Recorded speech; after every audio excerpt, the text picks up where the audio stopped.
is up, guys? Brit Tech here, back with another video, and today I'm going to be showing you how to enable Assistive Touch on iPhone 12 or any iPhone using iOS 14. So let's go ahead and get straight into it. Go to your settings and go ahead and scroll down to accessibility and then select that, and then we're going to go ahead and scroll down to touch, and then we're going to select that.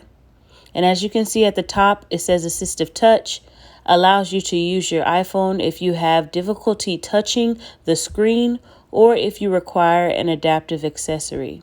So as you can see, it is off. So what you want to do is select it, and then we're just going to toggle that switch on and turn Assistive Touch on. And as you can see at the bottom, it brought up that little circle. So what you want to do to move that is you just press and hold on it, and you can drag it across the screen. And then if you just go ahead and select it, just tap on it, it's going to bring up this menu here, and it's going to allow you to access all of these different selections on your phone. It'll give you easy access to them. But yeah, guys, that's how you do it. Hope you enjoyed this video. Don't forget to like, comment, and subscribe, and I'll see you next time. Peace. Listen.